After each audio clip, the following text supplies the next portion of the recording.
What if I told you that the woman who saved France was deliberately handed over to her enemies by the very people she trusted most? Today we're diving into one of history's most shocking betrayals, where political ambition, religious manipulation, and royal cowardice combined to destroy a teenage peasant girl who had already achieved the impossible. Most people think they know the story of Joan of Arc. French peasant girl hears voices from God, convinces the Dauphin to give her an army, lifts the siege of Orleans and gets captured by the English and burns at the stake. Case closed, right? Wrong.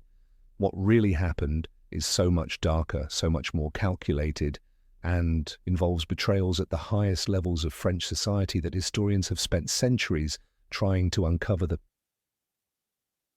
truth.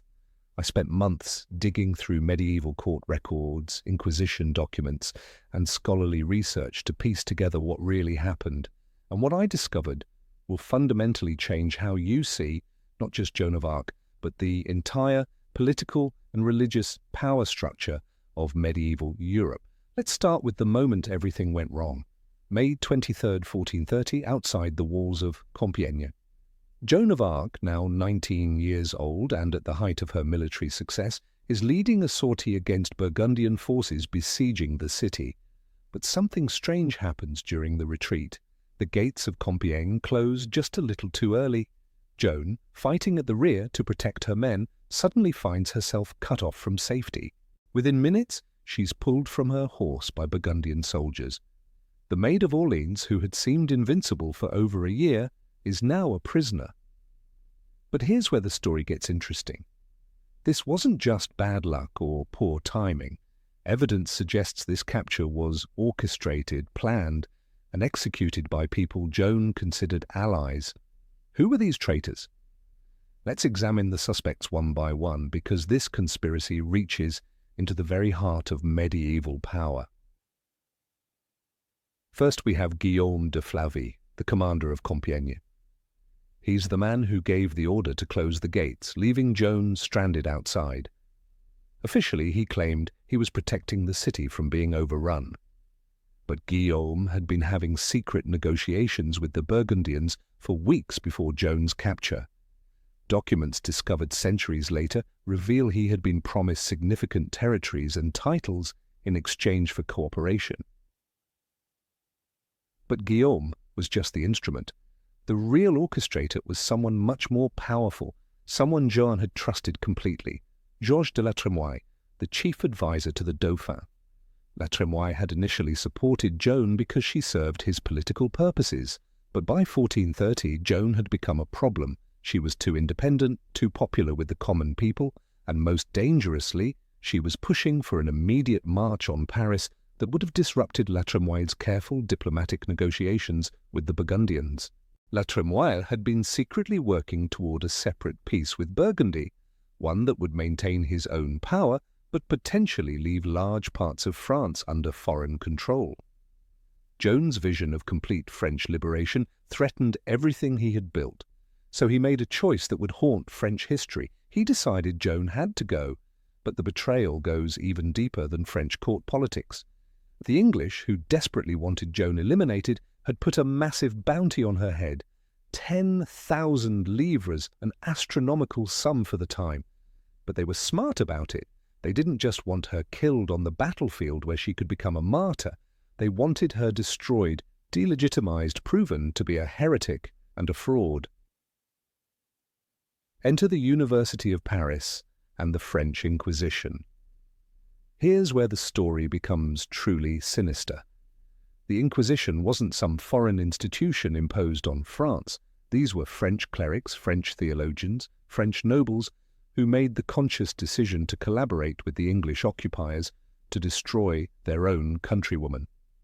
The leader of this ecclesiastical betrayal was Pierre Cauchon, Bishop of Beauvais. Cauchon wasn't just any bishop. He was a hardcore collaborator who had fled to English-controlled territory and made his career serving foreign masters. When the opportunity arose to try Joan for heresy, Cauchon jumped at the chance.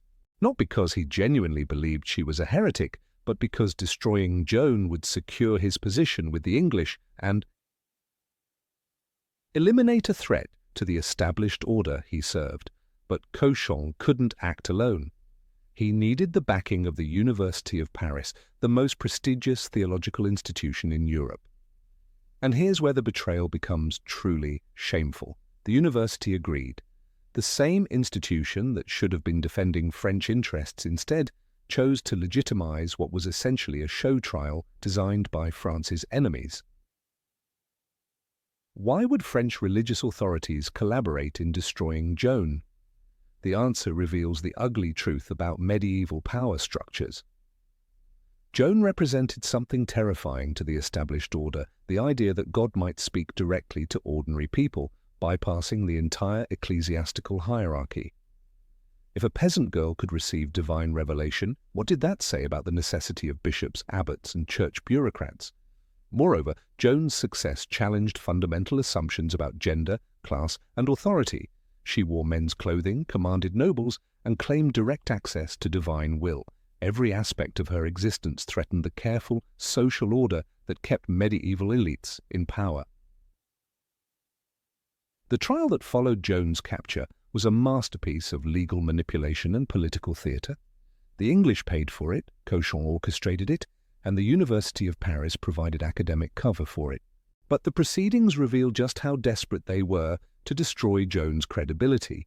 They couldn't charge her with military crimes because her victories were too obvious. They couldn't accuse her of moral corruption because her personal conduct was irreproachable, so they focused on technicalities: her refusal to submit to church authority, her insistence on wearing male clothing, and her claim that she could distinguish between the voices of saints and demons. The trial records, which survive to this day, show a 19-year-old girl facing down a room full of learned theologians and canon lawyers, all determined to trap her into condemning herself. What's remarkable is how well she held up under this pressure.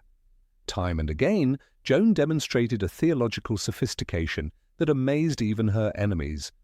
When they tried to trap her by asking whether she was in a state of grace, she gave one of the most brilliant answers in legal history. "If I am not, may God put me there. If I am, may God keep me there." This response was so clever that it stopped the interrogation cold. If she claimed to be in grace, they could accuse her of presumption. If she admitted doubt, they could claim God had abandoned her. Her answer made both accusations impossible. But the fix was in from the beginning. The judges had already decided her fate before the first question was asked. The University of Paris had issued opinions declaring her revelations demonic. The English were paying the bills and demanding results, and the French collaborators were determined to prove their loyalty to their foreign masters. Even when Joan finally broke under torture and briefly recanted her claims, they couldn't let her live. She had served her purpose as a symbol of resistance for too long. When she resumed wearing men's clothing in prison, whether from fear, defiance, or simply lack of alternatives, they had their excuse to declare her a relapsed heretic and sentence her to death. But here's the most damning evidence of the conspiracy: what happened after Joan's execution. If she had truly been a dangerous heretic, if her voices had really been demonic, then her death should have ended the matter. Instead, within months of her burning, the political situation began shifting dramatically in France's favour. Charles, the Dauphin Joan had crowned, suddenly found the resources and will to mount a serious campaign against the English. The same nobles who had abandoned Joan to her fate began winning victories. It was almost as if removing Joan had eliminated not a threat to France, but an obstacle to certain powerful people's plans. The most telling evidence comes from what happened 25 years later. In 1455, Pope Calixtus III authorized a retrial of Joan's case. This wasn't just a formality or a gesture of rehabilitation. Church authorities had discovered evidence that the original trial had been fundamentally corrupt, that witnesses had been intimidated, that legal procedures had been violated, and that the entire process had been designed to reach a predetermined conclusion. The retrial revealed the full scope of the conspiracy. Testimony from participants in the original trial painted a picture of systematic intimidation, and manipulation. Several judges admitted they had been pressured to find Joan guilty. Key witnesses revealed they had been threatened or bribed. The entire facade of legitimate religious authority crumbled under examination. But perhaps the most damning revelation was this. Many of the same French nobles and clerics who had abandoned Joan to the English were quick to claim credit for her successes once the political winds changed. La Trémoille, who had arguably orchestrated her capture, spent his later years boasting about his role in Joan's early victories. Cauchon's collaborators suddenly remembered their French patriotism when war. English power began to wane. The retrial officially declared Joan innocent and proclaimed her a martyr. But this vindication came too late for Joan herself, and it couldn't undo the damage that had been done to the very concept of loyalty and honor in medieval France. So who really betrayed Joan of Arc? The answer is almost everyone in a position to save her. The French court that used her when convenient and abandoned her when she became inconvenient. The religious authorities who put institutional preservation ahead of justice. The military commanders who prioritized their own advancement over loyalty to their most successful leader. But the deepest betrayal may have come from the very system that created the need for someone like Joan in the first place. Medieval France was a society so corrupt, so riddled with competing loyalties and conflicting interests, that it took a teenage peasant girl claiming divine revelation to accomplish what the established leadership had failed to do for generations. Joan succeeded not because the system worked, but because she operated outside the system entirely. She bypassed the normal chains of command, ignored traditional social hierarchies, and appealed directly to popular French nationalism at a time when the concept barely existed among the elite. This is why she had to be destroyed. Joan's example suggested that ordinary people, guided by conscience and conviction, could achieve what trained professionals and established authorities could not. This was a lesson that medieval power structures could not allow to stand. The tragedy of Joan of Arc isn't just that she was betrayed by individuals seeking personal advantage, it's that she was betrayed by an entire system of power that viewed her success as more dangerous than French defeat. Her betrayers weren't just cowards or opportunists, they were the logical products of a social order that prioritized stability over justice, procedure over results, and institutional preservation over national survival.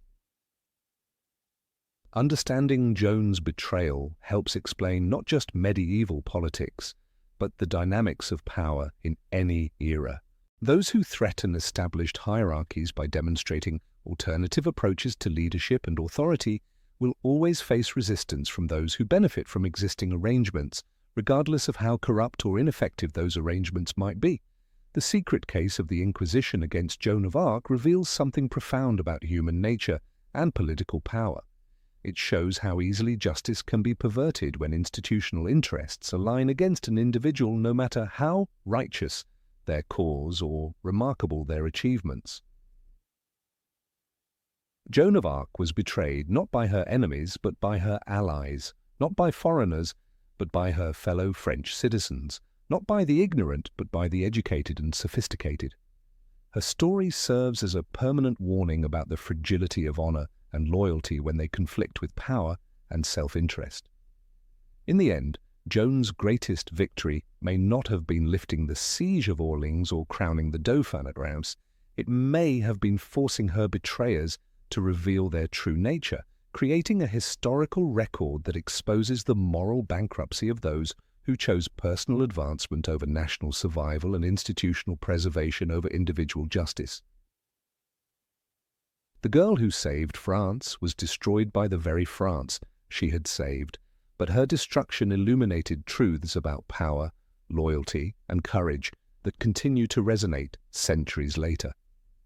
Joan of Arc's betrayal remains one of history's most shocking examples of how societies can turn on their greatest heroes when those heroes become inconvenient to the powerful. That's the real secret of Joan of Arc's case. She wasn't just betrayed by individuals seeking advantage, but by an entire civilization that couldn't tolerate the implications of her success.